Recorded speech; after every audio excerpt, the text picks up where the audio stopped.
Good evening, YouTube. You guys are now watching another segment of the Cali Effect. Today, we're going to be playing the other deck out of the Secret Forces set called Yosenjus. Now, Yosenjus is a very, very fun deck to play. It particularly has a little anti-meta feel. Revolves around, have you ever played 6 Samurais and Black Wings in one deck? Me neither, and that's exactly how this deck is. So essentially you do get that type of feel, being able to spam the field with a lot of monsters and then have the searchability that 6 Samurais do have, but you also get the back row aspect and being able to control the board not only through your monster effects, but as well as your back row cards that you decide to play as well. This time I'm going to be playing against Zing, and this guy got so lucky. I was so happy. I was about to defy him and just walk my way to victory, but he was like, nigga, no? And I was like, aww. And so, yeah, that's practically what happened.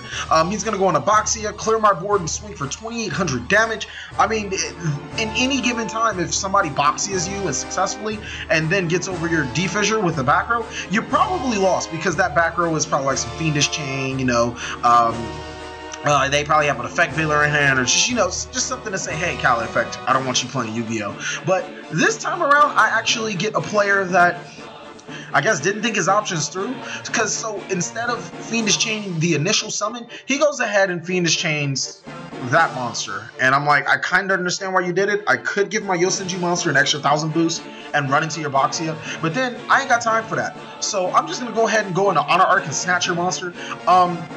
And I'm not really discrediting him. Like, for the past week and a half, all of the times I've been playing on Death Pro or playing in real life, I make some of the most idiotic moves, and I just don't know why. I guess I should start playing Yu-Gi-Oh! More. I mean, I think that's the only answer.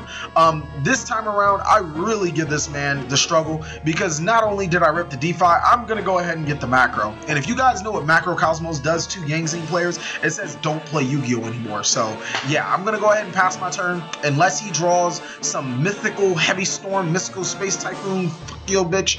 I am going to give him the time of his life with Macro Cosmos, preventing him from essentially playing Yu-Gi-Oh! And activating his monster's effects, because they need to go to the graveyard properly, and Macro kind of says no. And that's really one of the strongest points that Yosenjus have. Just like Ritual Beasts, they do not have to rely on graveyard. They actually thrive from stuff not hitting the graveyard, because my opponent's cards are hitting the graveyard. Then that means I'm doing something right. So I'm going to Mystical Space Typhoon his back row, which just so happens to be a Torrential Tribute. And for some strange fucktard reason, like I said, I make those mistakes too. I activate Vanity's Emptiness, because yeah, he'll ever get his Slani's effect by running into it with macro on board. So Cali Effect, you're kind of retarded for that, but hey, you gotta live with the punches. He's gonna go ahead and set some back row. Go ahead and pass his turn. Really not much else to do. He's still under the effects of Macro Cosmos, so it's not looking good right now. I'm gonna summon another one of my monsters, and he's gonna Solemn Warning me. Not cool, not cool. So yeah, we're gonna go ahead and keep attacking. And as you guys can see, like literally, the game is already lost just because Macro Cosmos and the Vanity's Emptiness lock is on the board, essentially preventing him from single summoning, special summoning, doing anything. So I'm just going to take this Honor Arc and this Yosenjus monster and keep on ramming the living daylights out of him until he can find the cure for cancer. So seeing he can't find the cure for cancer, then yeah, it's not going to go well for him. We're going to summon 2 more Yosenjus monsters, and then we're going to take care of the rest almost right now. But the Cali Effect, you know, being the Cali Effect, doesn't fucking play Ga Ga Ga Cowboy. Like, everybody loves Ga Ga Ga Cowboy, but not obviously the Cali Effect. You know, drops the opponent down to 300. I wouldn't be surprised if I go through my extra deck and I actually have Ga Ga Ga Cowboy, and I was just being that fucktard douche that was like, nah, I don't need Cowboy to win. I'm a real player. Burn damage is for scrubs. Anyways, to the next game, we're going to be playing against, what am I playing against? Teller. And to be honest with you guys, I mean, he didn't make the best of moves, but I still don't understand why people don't play certain cards as Tellerknight. Like, for example, I actually do like Skybridge. You send off a Tellerknight to grab another Tellerknight so it searches Deneb. Like, why not play that? I mean, granted, I'm not a Tellerknight player, so I can't really be here to judge, but that card seems really solid for the deck, being able to search out Deneb extremely well and being able to go for a second attack and dodge a whole bunch of other effects. I don't know. Maybe it's just me. We're going to start off with our normal Yosenjus combo, and this is what I was saying. This wasn't like the best play in the world because he goes bottomless, and I'm like, okay, I see what you're doing there, so I'm just going to, you know, get rid of that. And I bet she's like, oh, you know how You know, on that race car show, how does it go when they talk really fast? They go, no, no, no, no, no, no, no, the race car show? Speed Racer, yeah. And then they're like, oh. So, yeah, I'm pretty sure he felt like that when I was like, yeah, I'll just use my L to protect my monster. I don't actually pendulum summon. I just kind of like, you know, have that there for like protection. He's like, oh.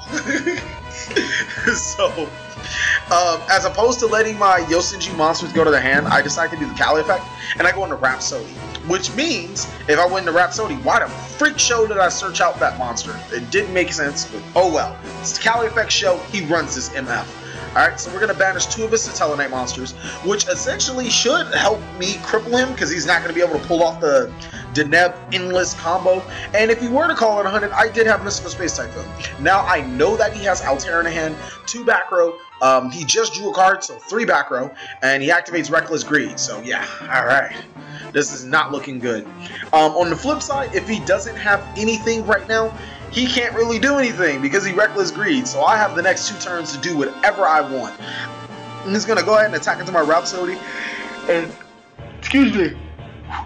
This is where I should be looking to solidify the game. I'm going to summon I'm going to summon 2, okay? And he Fiendish chains me, and I try to go to yes, and I accidentally hit no, because I guess hitting anywhere on the freaking keypad makes you go to no, which is a struggle, but it's okay. We can still rebound from that. If I would have Mystical Space Typhoon, his Fiendish Chain, I would have been able to do some serious searching, man. They don't even know what type of searching I be doing, man. They see me rolling. They hating. I'm searching. They trying to catch me riding dirty. So I'm going to Mystical Space Typhoon his other back row. It all worked for the better. And then I'm going to start summoning my other Yosenjus monster to summon my other Yosenjus monster, so I can give my Yosenjus monster more attack, because more attack equals more power. More power. And yeah, we're just going to run over, finally get over his other Altair. Kind of sucks that he wasn't able to activate any of his effects, but I think that's my job, not to allow him to play Yu-Gi-Oh! Next coming up is the Thunder King Ryo. Really don't want him getting off any type of searching, drawing mechanism, and the DeFi is practically also going to solidify that up. If he ever does summon Deneb, he can't search with it, and it gets banished instead of going to graveyard, so that's not really a good thing to happen for him right then and there.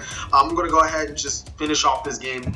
Yosenjus to summon a Yosenjus, to boost up a Yosenjus, to swing for massive damage. Oh, wait, no. Alright, TheCaliEffect. This is where you have like 2 Gaga Cowboys. No, you don't? TheCaliEffect, you're a douche. You're a giant douche. So go ahead, Zing, or however you say his name. He's gonna Mystical Space Typhoon to Vanities. I mean, okay. That's fine. I didn't need Vanities anyways. Do you have anything else?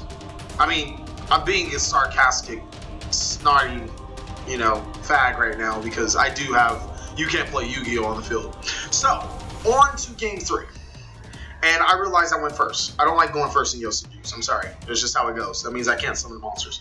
We're going to go Pot of Duality into the Vanity's Emptiness. We're going to set the Mystical Space Typhoon like a boss and the Vanity's Emptiness. Then we're going to pass our turn. So we're going to find out what he's playing, which just happens to be my favorite deck. Galaxy Eyes Photon Dragon. Attack with Ultimate Photon Stream. No. Stop. Best deck ever, man. I'm telling you. And anytime they make a deck on Galaxies, it's amazing, man. It's just pure amazing. So I'm going to summon Brotherhood of the Fire Fist Bear, and I'm going to bait his back row. If he doesn't have back row, I'm going to get Gyoko to stop his back row. I'm like, you're not going to use it? Okay, I'll just stop you from doing that. Then I'm going to kind of field lock myself. So that's one thing that you guys want to be very wary when playing this deck, is field locking yourself. Because, you know, if you field lock yourself, you're not going to be the happiest cat in the world. Which I am not the happiest kitty in the world. I am not. I activated Vanity's Emptiness like a tart baby, and now I can't Mystical Space Typhoon his other card, because then I'll lose Vanity's Emptiness, and Vanity's Emptiness is love, Vanity's Emptiness is life. With that being said, I kind of have to, like, you know, just sit there, and if I want to activate Tinky, which I am, because I want to get searches, because I'm freaking TheCaliEffect. Yeah, go ahead, Adam. You go, girl. Go TheCaliEffect. You got this. Then you're gonna, like, you know, so like literally I kind of like can't even activate Bear's effect anymore. Yeah, was not cool. It was not cool. I didn't feel good about it. So, we still do get to swing for major amounts of damage, and if I would have summoned the other Yosenjus monster, like, you know, a good player would, I would have been able to swing for game. But knowing the Cali effect, no, we don't do that here. We attack for the most of minimum amount of damage we can attack for, and then we do it. So it doesn't really matter. I win anyways. Thank you guys for watching another segment of the Cali Effect. Please like, comment, subscribe, but most of all, enjoy.